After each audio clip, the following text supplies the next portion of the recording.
The Temple of Elemental Evil is a classic D&D module turned video game that exists as a footnote in two very different stories. The first is the troubled tale of Troika Games, who created beloved but highly flawed titles like Arcanum of Steamworks and Magic Obscura, and the flawed cult classic Vampire the Masquerade Bloodlines. The Temple of Elemental Evil was the odd middle child in Troika's history, and some actually credit it as being the CRPG that marked the end of the golden era of the genre. Some take a step farther and blame this game for it. Meanwhile, the tale of the Temple of Elemental Evil is also wrapped up in the story of Dungeons & Dragons itself, because it was one of only a handful of modules and adventures that were written by the legendary co-creator of D&D himself, Gary Gygax. Some consider it to be D&D's first mega dungeon, a mega dungeon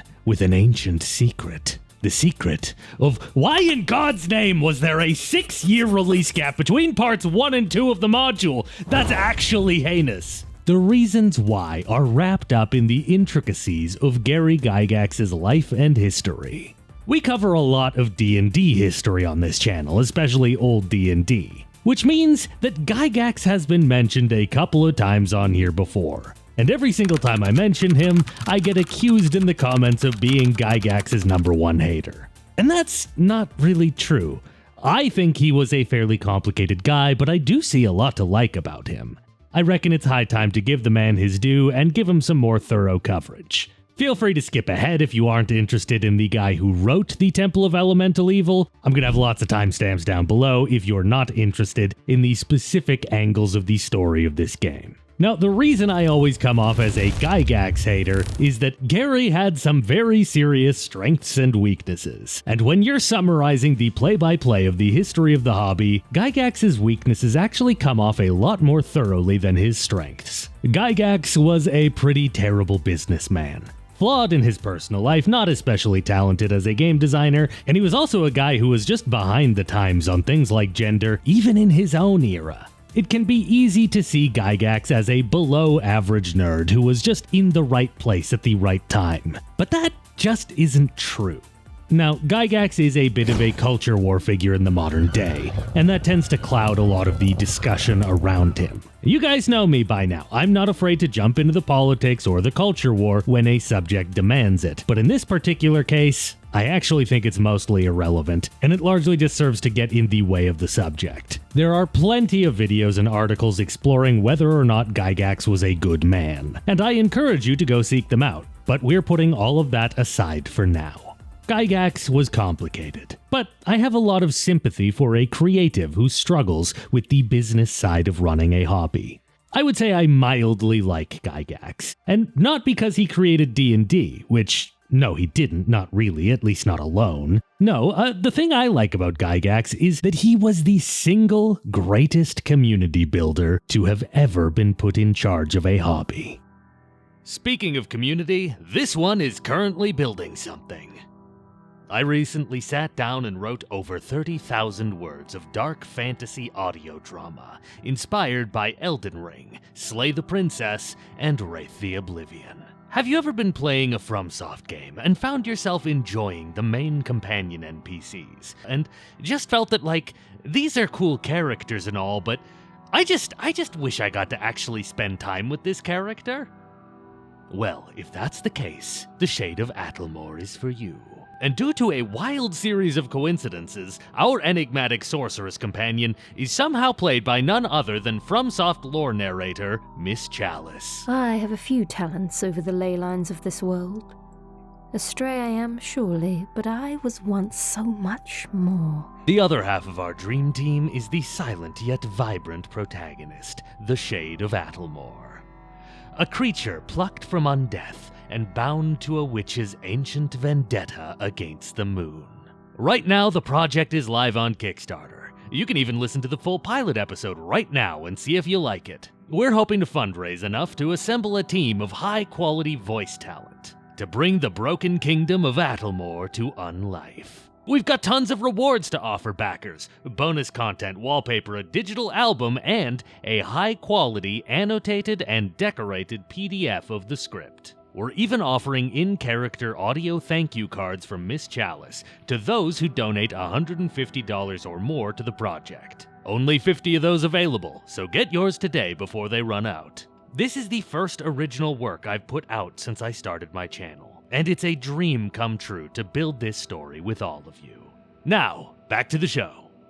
Ernest Gary Gygax was born in Chicago in 1938. Trouble with some other boys led his family to relocate to Lake Geneva, Wisconsin, where Gygax would spend most of his life. From early days, Gary was a lover of pulp sci-fi and fantasy. Eventually, this merged with his love of board and card games when he and his best friend, Don K, yes, I know that's a funny name, Don K, they would enter the fledgling hobby of miniature wargaming in 1953.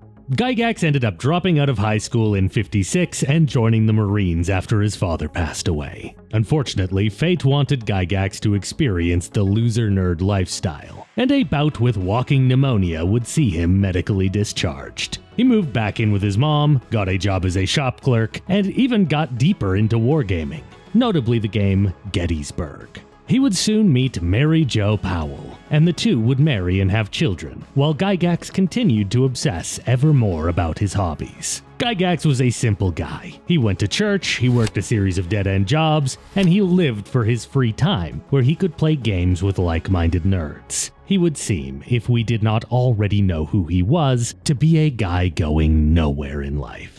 Yet, Gygax had a level of drive and commitment to wargaming that was uncommon, and he was relentless about linking up with both the local and international wargaming communities. Gygax wrote letters, submitted and read wargaming magazine articles, and met up with any and all like-minded gamers he could find. He was hardly a passive enjoyer of this hobby.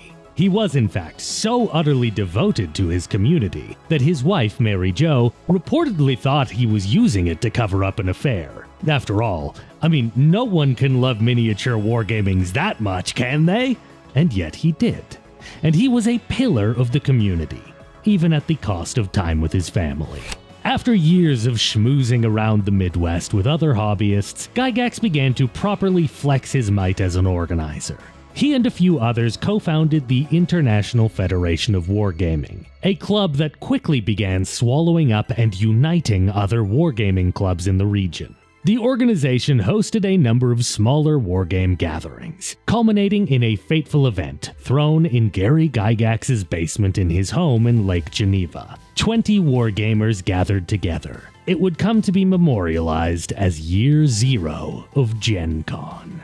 Today we know Gen Con is the largest board gaming convention in North America, but it started with Gary Gygax pulling a group of nerds together. Now, many people know that Gen Con was founded by Gary Gygax, but I think passively people assumed it was like a BlizzCon scenario, where he leveraged his company and their popular game to throw a promotional convention for their products. But no.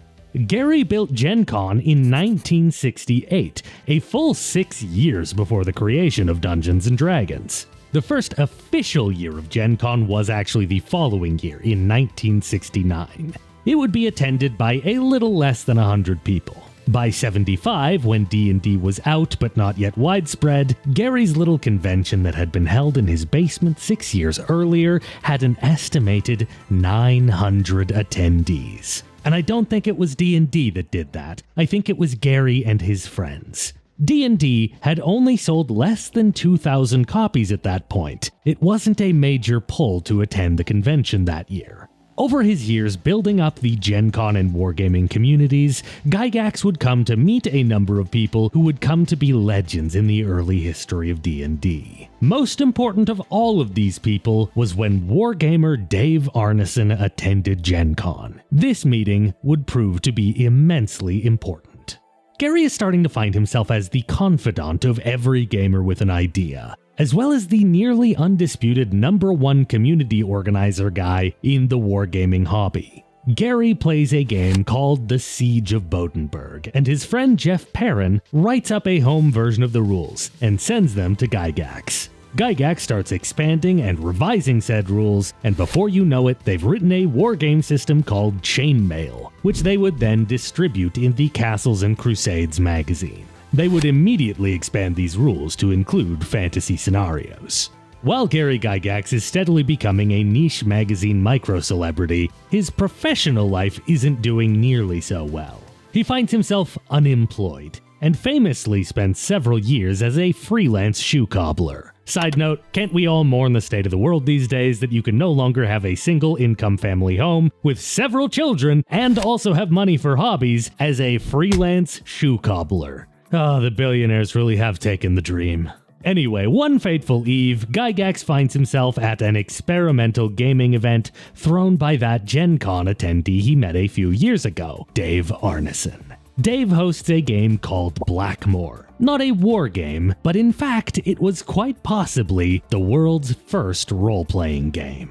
I go more into the story of Blackmore and how it came to be in my video, How Many Editions of D&D Are There Anyway? So give that one a look if you want the full story. Gygax approaches Arneson. He knows that this game is something that no one has ever seen before. Just like with Jeff Perrin and Chainmail, Gygax wants to contribute and expand Blackmore into something that they can publish. They set to work. The first edition of Dungeons & Dragons was, in a lot of ways, just Blackmore, with the fantasy rule set of Chainmail stitched onto it to simulate combat. When Gygax struggled to find a publisher, he would turn instead to his best friend, Don Kay. The two of them would found a company that they would call Tactical Studies Rules, or TSR. The two partners published a small war game called Cavaliers and Roundheads, apparently to try and drum up enough cash to give Dungeons & Dragons the launch they felt it deserved. The project was overall a failure, however, and Gygax found himself scrambling for another way to fund the creation of Dungeons & Dragons. Fatefully, he brings a third partner into TSR, another wargamer and Gen Con attendee, Brian Bloom. With Brian pitching in, the gang is able to scrape by enough to print 1,000 copies of Dungeons & Dragons, which they launched in 1974. Leveraging his position as probably the most influential wargamer in the world, Gygax is able to get those first 1,000 copies sold, and then a second 1,000 copies in 1975. D&D exists now, but it's still largely held within the existing Gen Con and wargaming community. It's shaping up to be a hit, but it hasn't broken out into the wider culture. And just at the eve of greatness, fate twists and sets forth a cascade of dominoes that will lead to Gygax's downfall years later. Don Kay dies of a heart attack in 1975. His widow wants nothing to do with this niche TSR business. It's a bad place to be with an unproven company that's just now building momentum. A solution is rapidly scrambled together. Bloom's father buys out the widow, and the company officially lays out its shares of ownership. It would be squabbles between Gygax and the Bloom family for control over the company from basically here on out. Both on the topic of actual ownership percentage and also who was managing the company. For now, Gygax remained president of TSR, which was still just a pair of guys who had sold 2,000 copies of what was fundamentally just a pamphlet. Nonetheless, D&D continued to pulse through the veins of wargaming clubs, communities, and conventions, most of which Gary Gygax was personally involved in. Family members and peers were invited into TSR as employees and allowed to purchase stock in the fledgling company. TSR's growth was explosive. In '76, TSR sold 300,000 worth of product, 600,000 in '77. D&D was starting to leave the fenced-off bounds of the wargaming community. It would need a new set of rules that could work for general audiences, not just hardcore wargamers. In part to reach this new audience entering the community, and also in part to sideline Dave Arneson, Gygax and the team crafted both advanced and basic Dungeons & Dragons. This is what we call the true first edition of D&D. Company sales inevitably kept snowballing, and TSR was soon a multi-million-dollar company. Gary and his team wrote a lot of stuff in this period, including cheap adventure modules to make D&D even easier to adopt. Likely the most famous of his modules were the Tomb of Horrors, Keep on the Borderlands, and the Temple of Elemental Evil, all of them for his own Greyhawk D&D setting. However, with the Temple of Elemental Evil, he only released the first half of the adventure in 1979. It was called The Village of Hamlet, and is often a favorite work for those who have done their Gygax readings. The Village of Hamlet is a bit of an odd read-through. It's easy for modern eyes to just get to the end and say, hold on, that's it? This is the module that everyone's raving about? It's just like a small town with some character descriptions of the residents, and there's like a small nearby dungeon, and that's everything. There's not even quests. And yeah, that's true. See, D&D back then wasn't how we know it today. It was a lot more of a sandbox. Nowhere in the book will you find a single quest, or even a reason why the players should enter the dungeon. D&D would start to look more like we know it today through innovations from people like the Hickmans over the course of the 1980s. The Temple of Elemental Evil was the style of Gygax, the style of D&D 0.0.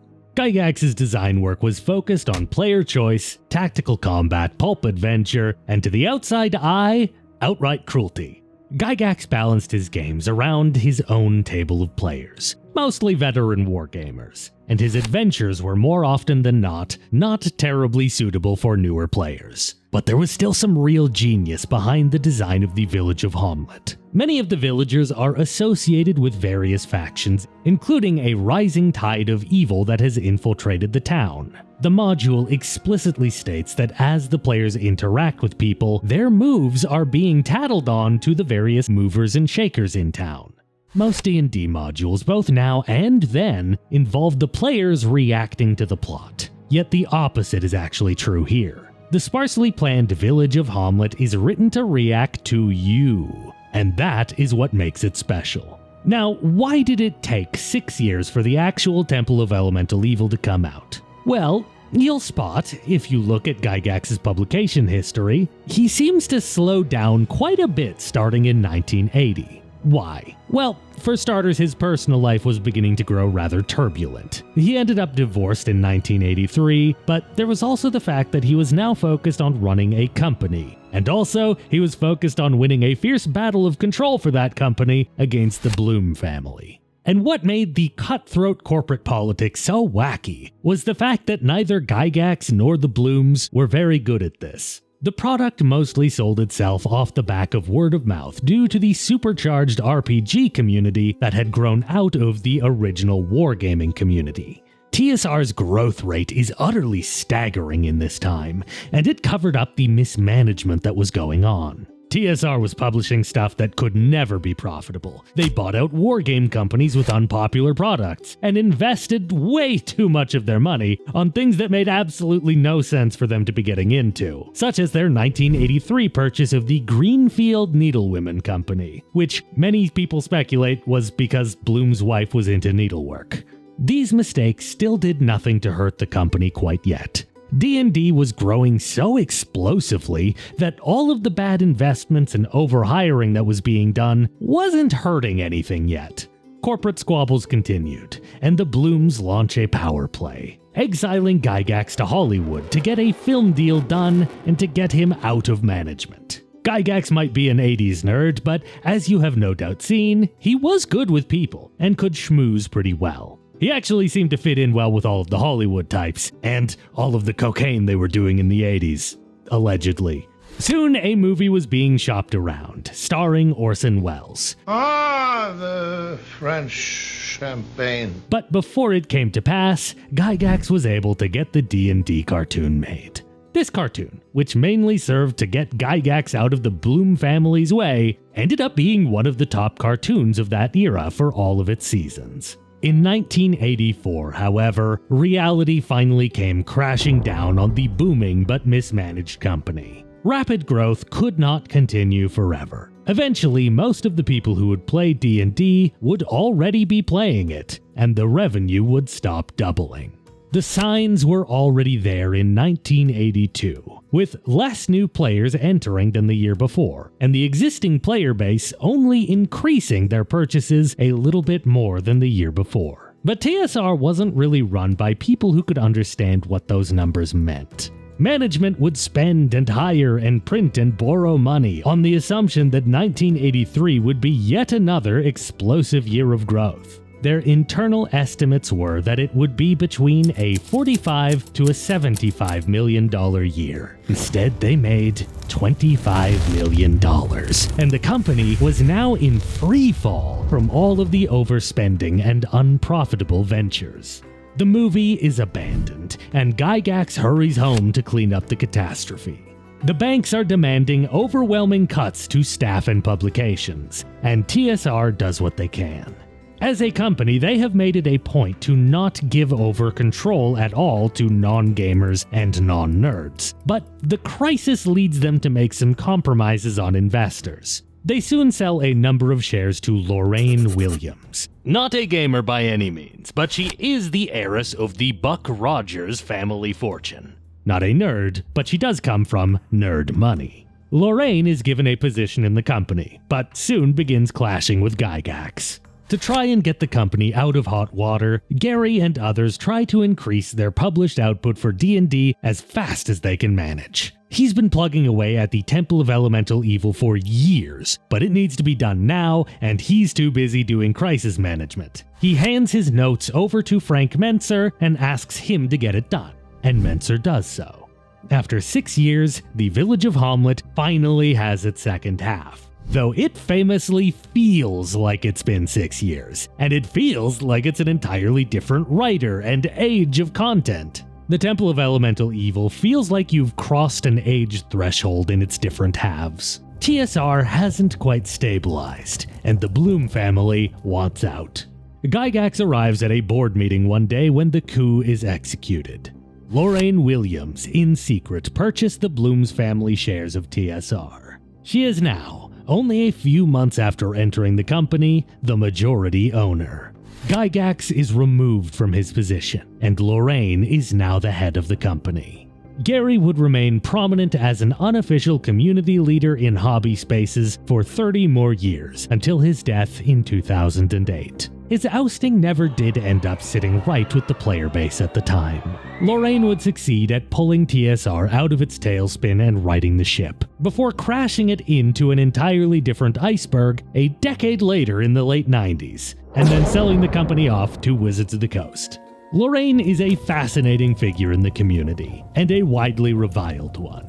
The Wicked Witch of TSR. How much of that is actually fair criticism? It's difficult to say without a proper deep dive. Now, this game we're covering today is so tied to Gary that it felt like the best opportunity we were ever going to get to explore the man's story. If you want to see me attempt the same with Lorraine to finally see if she's as bad as her reputation, please support this video as best you can. I hate like-gating content, but this biography approach is very much an experiment here. So I'd likely need to see the video hit like 5,000 likes in order to justify making a Lorraine video. And I know exactly the video game to cover alongside it, a game that some say only existed for Lorraine to siphon money out of TSR. The Buck Rogers Gold Box game. When I'm talking about like all this stuff, please sub to the channel if you like what we do here. I cover the video game adaptations of tabletop franchises like D&D, Warhammer, World of Darkness, and more, taking extra care to ensure that the tabletop side of the equation isn't forgotten about. Please support the channel on Patreon if you can. I'm still working on getting the Lodos War video back up after Kadokawa copy struck it, but the video is still available on Patreon for free if you're interested. Gary Gygax may not have been a good businessman, an attentive husband, or anything special in terms of being a game designer. But he was the best damned community manager D&D has ever had. He built the community first before he made the game. And community has always been the single most important part of D&D. Now, we've spent way too long on the game designer who wrote the tabletop module. Let's talk about the Temple of Elemental Evil video game. Now that we've spent way too long on the game designer who wrote the tabletop module, let's talk about the Temple of Elemental Evil video game itself. The game released in 2003 and is the convergence of a few different stories that you may already be familiar with. The Temple of Elemental Evil is notoriously flawed, buggy, and mediocre, but it still has a grudgingly earned reputation for having decent gameplay systems. Some cite this as the final game in the CRPG Golden Era, or rather they cite it as the game that killed the CRPG Golden Age. You'll hear this said every now and then, but when you dig into it, there's just not really much there. The Golden Age was already ending when this game came along. If it was good, the rumors would instead be that even the Temple of Elemental Evil couldn't save the CRPG genre. Trends were changing, and publishers were just uninterested in making more of this genre after the collapse of Interplay. You can see where people got the idea that this was the game that killed it, though. It was this game followed by silence for most of a decade. CRPGs still got released, it's true, but not the way they used to be. And they rarely had a real budget to work with, outside of straggler projects from a few old dogs like Obsidian and BioWare. And even those were beginning to morph out of the CRPG genre and into the more general RPG style. I think it all looks that way because the Temple of Elemental Evil wasn't released at the end of the Golden Age. I think it was the game that got left holding the bag, not realizing that the age had already passed. It likely would have never been made, were it not for the peculiar and unique goings-on at Atari. Let's not quite start there, though. Troika developed this game, and they're an infamous name in the retro gaming community. They made 3 games total, and this was their unloved middle child. Their final work, Vampire the Masquerade Bloodlines, went on to be a cult classic RPG that's much beloved by modders. Yet, Troika had an entirely deserved reputation for releasing unpolished, buggy jank.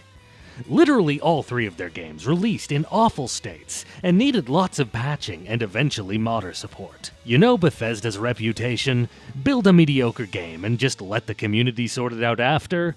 Well, Troika was that times 3. In any case, they had an auspicious start, being one of the many shards of Interplay and Black Isle to fragment off the company during its slow-motion destruction that shook the industry. 3 Black Isle devs cast themselves off the sinking ship and created Troika. With their pedigree and links to Fallout, they were able to attain a publisher and create Arcanum of Steamworks and Magic Obscura. It was a classic CRPG in a unique setting. It was ultimately a great start for the company, and despite the bugs and poor combat system, Arcanum had done wonders to put Troika on the map. And that is when they were approached by Atari. Atari was in one of the stupidest situations in gaming history. A situation that was entirely of their own making, really. I've covered these shenanigans in my video on the obscure and poorly named video game Dungeons & Dragons Heroes. I won't rehash the story in depth here, but suffice it to say, Atari had latched itself onto a section of Hasbro, and used their newfound piece of the company to transfer the exclusive D&D video game rights to themselves. This was one of the biggest events that turned Interplay's slow downslide into a freefall. But as they were declining, they still managed to win a court battle against Atari. Atari had the license to make D&D video games, that's true, but they didn't have the right to make any of the iconic and popular series, like Baldur's Gate and Icewind Dale. Atari was left holding a popular IP, but was unable to use all of the valuable parts of it. They began a 4-pronged approach to get out of the consequences of their own actions. Number 1. They attempted to resurrect an even older hit D&D game line, Eye of the Beholder. Ultimately, their port of that game to the Game Boy was ultimately a failure. The game was just too dated. Next scheme. Court BioWare. Take them for ourselves. We can just steal Interplay's star proteges. That plan worked for one single game, Neverwinter Nights 2. Before BioWare realized that they were by now such a big deal in the industry that they could just go off and make their own games with their own stories. Okay, Plan B, that was a failure. Let's try Plan C. We can't make Baldur's Gate or anything, but we could just there's nothing stopping us from just ripping off Baldur's Gate. Specifically, Baldur's Gate Dark Alliance, the console spin-off. And so they made Dungeons & Dragons Heroes, the odd D&D game that blatantly ripped off another D&D game. Despite that, Dungeons & Dragons Heroes was actually pretty decent. However, it didn't sell very much or move the needle in any meaningful way. That means that Plan 4 would have to be the way. They'll just put in the work the same way that Interplay did years ago. They'd find a young, hungry, talented studio and give them a D&D game to work on. And conveniently, who they found was Troika, who had just enough of a tie to Black Isle to make them the perfect choice for Atari to pick. As hands were shaken and money traded hands, neither company paid much to the fact that everyone around them had stopped making CRPGs. The adventure given out to Troika to adapt was, of course, the old Temple of Elemental Evil module, written by Gary Gygax. Troika would update the module to D&D 3.5 and they'd get to work. It released in 2003 and was a mild flop. The game did have some really good systems under the hood, and I found myself surprised by how accurately and literally they adapted the 3.5 rule set. They even adapted the goddamn crafting system. Nobody even used that system in the tabletop. Voluntary XP drain? It doesn't really matter if it's a good trade. The only thing D&D players like more than Magic Treasure is levels. Despite the deep systems, the Temple of Elemental Evil was afflicted with countless horrible bugs, both large and small. It released in an awful state, and although they did patch it, it's still not acceptable, even in the modern day. The saving grace of this game would need to be the story.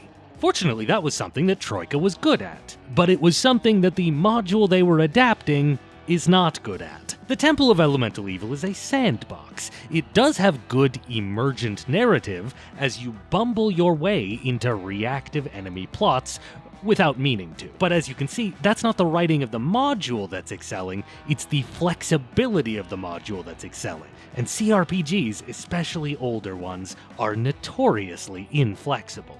It actually seems quite obvious if you have any understanding of the module that it's kind of a really bad choice for a CRPG. It was a story-light, player-guided sandbox, and classic CRPGs are basically the polar opposite. What they lack in flexibility, they make up for in the opportunity to tell a defined narrative. So, the game was always going to end up mediocre.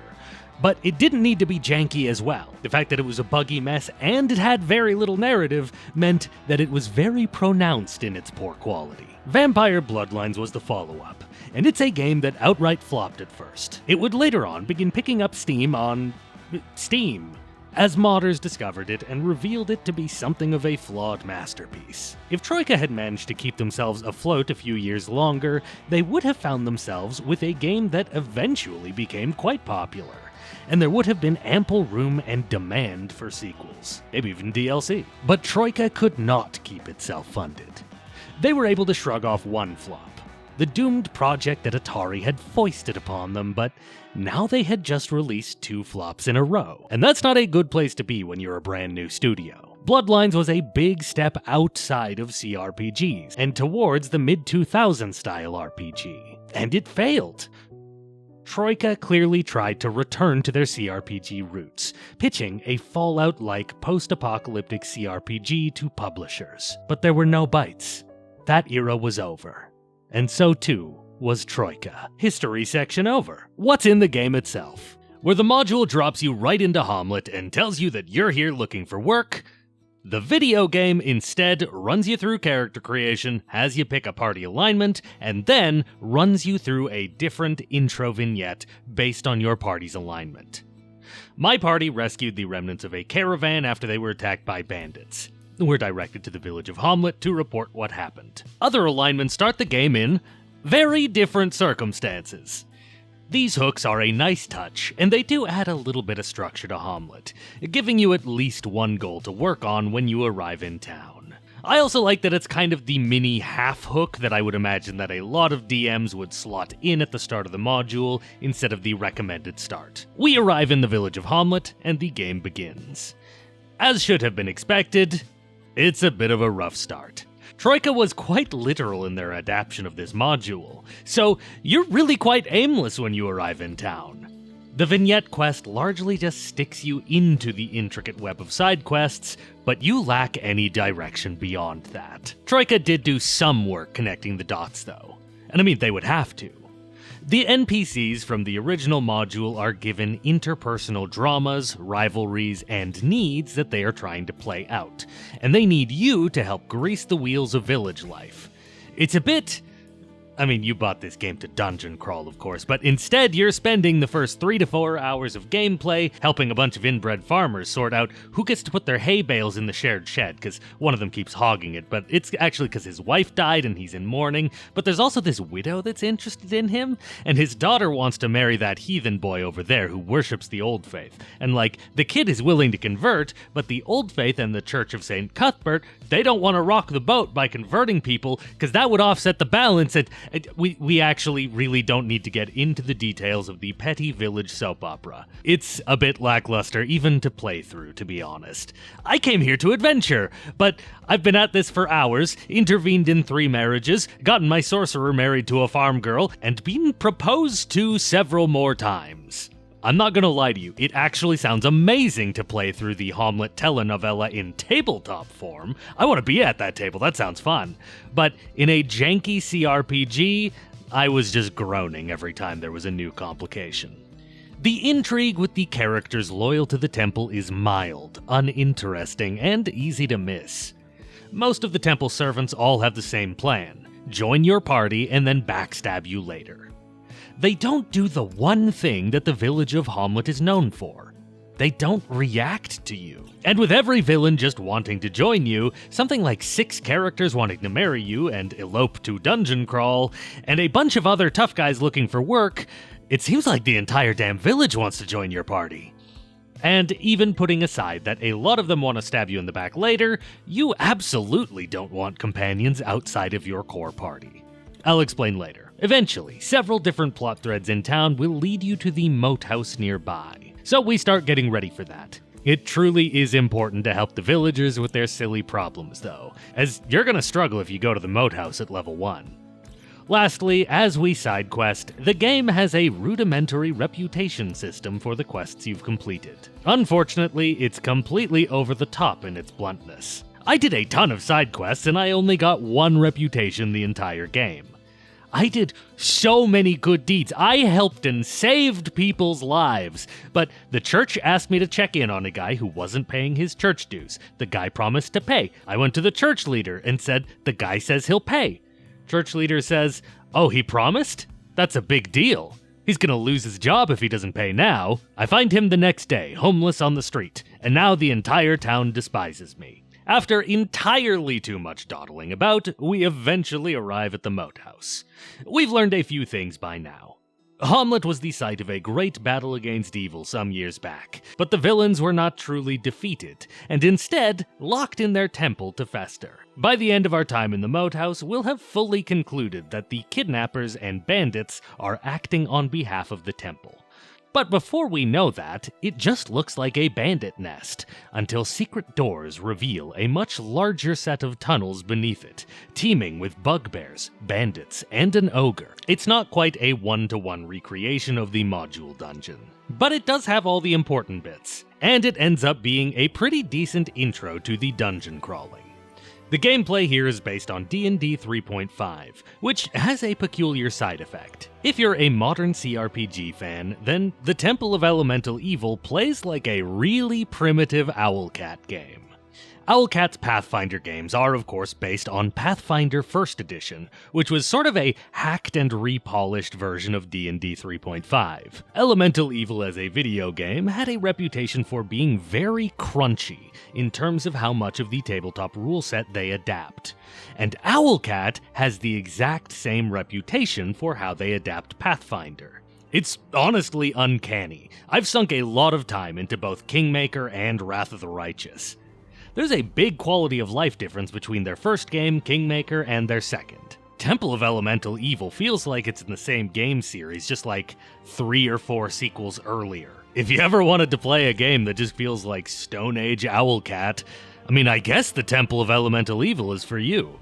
Much of this is age-old CRPG stuff, but it does go surprisingly deep. Almost everything from the core tabletop is here. They barely cut anything, even when they probably ought to have. This is unironically one of the deepest CRPGs I have ever played, and I was pretty thrilled to see what I considered to be my native D&D edition adapted so well. That said, all of this is stuck behind an interface of hellish radial menus, which is maddening, considering this is a PC-only game. Sometimes older games just experiment in annoying ways. It is what it is, but damn did I hate digging through 3 different subwheels just to dig out a magic missile every turn. The game also has the same problem that a lot of fixed camera isometrics have, which is that the walls really trip you up. This was a problem in Kingmaker, but not like it is here. Huge swathes of rooms are just impossible to access due to the walls being at terrible angles. It's to the point where I found my rogue to be actually quite useless in most encounters because she just couldn't get around the terrain. Now, the fixed camera isn't the only problem that this game shares with other games. Like all 3rd edition based games, one of the absolute best team strategies is to have your spellcasters focus on packing strong, consequential buffs. Offensive spells can be resisted by the enemy, however, aiding your teammates cannot be resisted.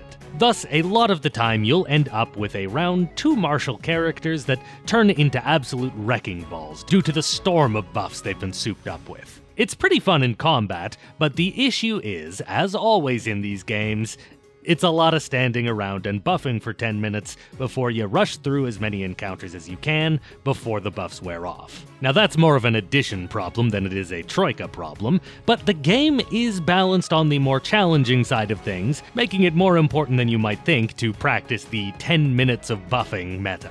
And, by the way, neither of the Owlcat Pathfinder games fix this. In both games, you have to do the same damn thing. Nothing has changed here. My own party was set up in what I thought was a smart configuration, but bugs got in the way of my plans. I had a Blaster Sorcerer and Enchantment Mage, both of whom were doing part-time buff work for the party. In my front rank, I had a Druid I intended on being my main melee character once he had Wild Shape and an Animal Companion. I had a tanky Cleric to be in melee when needed for off-tank duty. And finally, a Rogue to just get in there and land those sneak attacks in the flanks. 4 melee counting the Animal Companions, and 4 characters total who could offer strong party buffs. The setup mostly worked, except for one major sticking point. The goddamn Druids in this game are bugged. When you Wild Shape, your movement goes down to like 5 feet around. I expected this guy to tank. Brother, I'm lucky if this guy can even get into melee by the end of the battle. Awful, awful bug, and I tried everything to get around it. The Long Strider spell, Boots of Speed, nothing fixed it.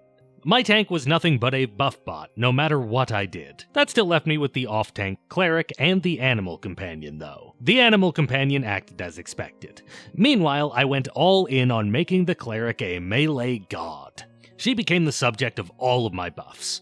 I burned a talent so she could use longswords, since, as always in CRPGs, the devs always add good magic longswords to the game, whereas a lot of the other weapons are lacking. And by the end, she was so unbelievably strong that you'd be surprised to know that she wasn't a martial class. There were a lot of other bugs, though, too. Spells that glitched out, mechanics that didn't work, and a goodly number of freezes keeping me down throughout the playthrough. And while a lot of that was tolerable for the good systems design, not every system was well designed. Enter the worst follower system I have ever seen in my life. Was it too much to ask for them to have just been regular party members? Why did they need a separate system? So, okay, here's how they work. NPCs can join your party, and you can control and even level them up as normal. Curiously, the game doesn't let you see their attributes for no good reason. It's not even a particularly well-kept secret, because you can just find the modifier on their skills page. That's annoying, but it's not a big issue. No, the real issue here is the companion inventory system. They get loot shares instead of you getting to manage the loot across the party. Basically, when you loot a corpse, the companions you're bringing with you will grab stuff off the body and fill up their bags with it. They also don't share gold. And that's annoying, but whatever. But this ends up being an insanely broken system, because it's not like they just have a separate inventory to the party, like a separate but fully functional working inventory that you manage. No, you can't manage their loot at all. You can give them stuff and make them wear it, but they'll never give it back, and they will never, ever sell or drop anything they've picked up, meaning after a few encounters their bags will be completely full, and you'll never be able to change out their gear or swap their items. I can live with the companion stealing the magic sword if he can just sell the magic sword and buy better gear. That sucks, but it's fine. But that's not an option here. That prick is keeping the sword he cannot use until the credits roll. I brought some followers to the moat house, but I started to realize after the early game that they were destined to just hog a bunch of my XP and gold while never being able to equip anything better than starter loot. I told them all to leave and go home. Periodically throughout the game, I would reconsider. I discovered some of the spells can make enemies into companions, so I resolved to turn this level 1 goblin into the greatest barbarian known to man. Then he stole enchanted gear and wouldn't put it down, so I had to kill him. Sorry, I'm being reasonable here. I also found a hill giant party member, and yes please, that's fucking cool. Oh, he picked up the magic sword. Sorry, no choice. Most of the other systems, however, are great, or if not, they're more of a D&D 3.5 problem. Combat is great and fun and strategic until you hit late game, where D&D starts to balance encounters by making all of the enemies immune to basically every single damage type. It sucks, but a well-rounded party can get around it, even if it's just by having the melee soak damage, while all of the casters turn into level 1 magic missile turrets. Overall, there's a lot of fine details to love in the gameplay. They even added equipment appearances for all the individual pieces of gear and such, something that even in the modern day is kind of a sign that the devs actually care. Honestly, there are so many great components in this game that it's really quite frustrating to see that it gets thwarted like this by all the jank. But at the end of the day, that's Troika Games for you. Modders have come in over the years and reportedly fixed it up and ensured that all of the broken pieces are stripped away in order to let the exceptional parts shine. But there's just nothing they could do about the module choice itself. All these years later, the game's story and structure remain lacking. I reiterate, this module was never right to become an early 2000s style RPG. Mods cannot fix that. Eventually, we finish clearing out the moat house. The bandit leader here is kidnapping people on behalf of the Temple of Elemental Evil. He attempts to weasel out of being slain. He'll tell us about his employers and help us enter the temple, if we'll spare him and recruit him as a follower. Sorry mate, nothing against you, I refuse to engage with that gameplay system. We're directed from his journal to the village of Nulb, a place of brigands and thieves. It's near the temple and is also thoroughly infiltrated by it. It's a nether hub akin to Hamlet, and you're supposed to stop off here and do some more questing for a few levels, but oh, I just didn't have it in me to arrange any more marriages. I chose to play around just a bit, then head into the temple, despite being a bit underleveled. We had hit some of those early game power spike levels already, so I was pretty confident that I could handle things that were a little higher level than me. And I was mostly right. The temple is utterly gigantic. I said before that some consider it D&D's first mega dungeon. Which of course begs the question, what exactly is a mega dungeon? The most satisfying definition that I have heard is that a mega dungeon is a dungeon that is large and complex enough that an entire extended RPG campaign can be focused entirely upon it and within it. By that definition, Temple of Elemental Evil isn't quite there. About 30 to 40% of the adventure module is set elsewhere, in Nulb, Hamlet, and the Moat House. Still though, it's a damn big dungeon. There's a lot to do. And it's not all combat and slaying evil. The 4 elemental evils, earth, air, fire, and water, once lived together in harmony until the air temple was destroyed and oh god damn it. Anyway, the different elemental cults are all more than happy to recruit you to their cause. And if you wear their robes, you can avoid fighting them at all. You can be friendly with multiple factions, and if you want, you can even just outright join the temple to achieve the evil ending. I, on the other hand, was not playing an evil playthrough, so I opted to not do that. And all of these cultists looked a lot like little bubbles of XP, so I mostly rampaged through here. I didn't totally abdicate my responsibility though. I did do the Air Temple quests, cause, everybody likes an underdog, but mostly I did it to make sure I wasn't missing anything key for the video. It was pretty easy, not a lot to it. They just asked me to recruit some hobgoblins, defile the Earth Shrine, and then slay the leader of a temple of my choice. Wasn't a lot to it, honestly. Then he offered to bring me to join the temple outright. I said no, because I'm not about that evil life, and I moved on clearing the dungeon. The dungeon diving starts getting better in the mid-levels, as is often the case in 3.5. You hit a point where you feel capable, but also challenged. However, it's all downhill from there once everything starts becoming resistant to everything. In time, I make it to that greater temple. I attack the leader and his horde of minions. It's quite the battle, but probably the best one in the game. It's a fair fight mostly, and by the time you reach it, your party's gonna have a lot of fun tricks to get through this thing. There is a gimmick though. The High Cultist will summon his dark god, Ayuz, to step into the world and kill you.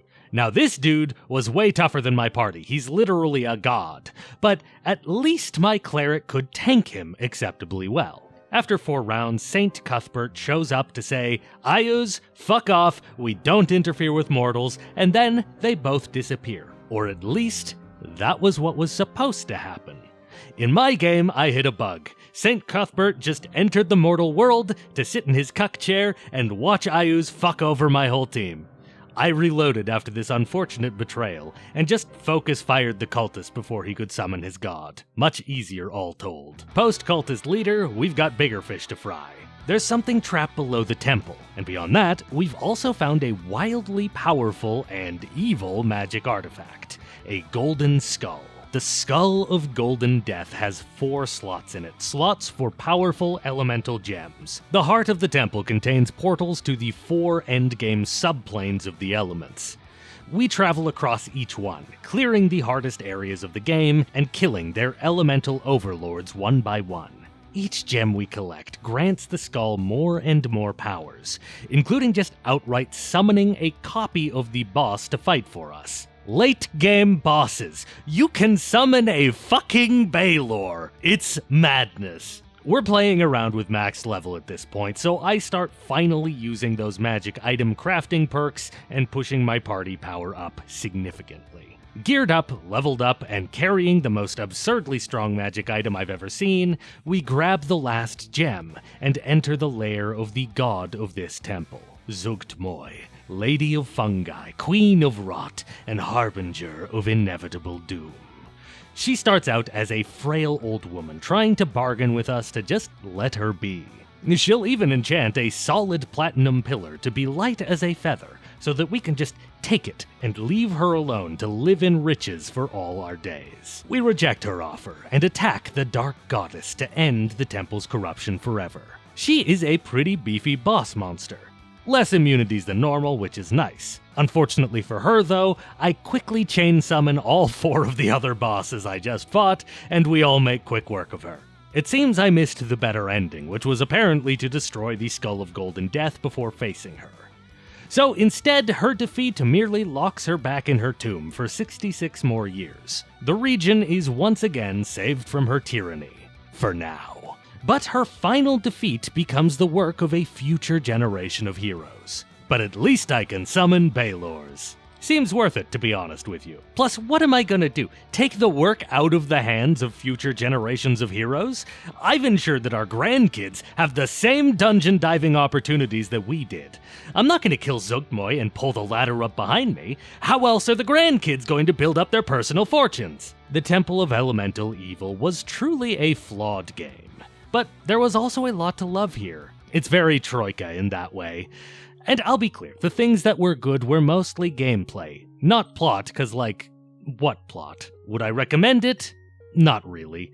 The other Troika games were much better flawed masterpieces. This one was cut down by being based on a module that just wasn't right to be adapted. If you do decide to play it, I highly recommend you look into the modding projects that have patched it up. Thanks for watching, and if you're still here, hey, check out the Shade of Attlemore on Kickstarter. I promise a story like nothing you've seen before. Cheers one and all, and I hope to see you in the next one.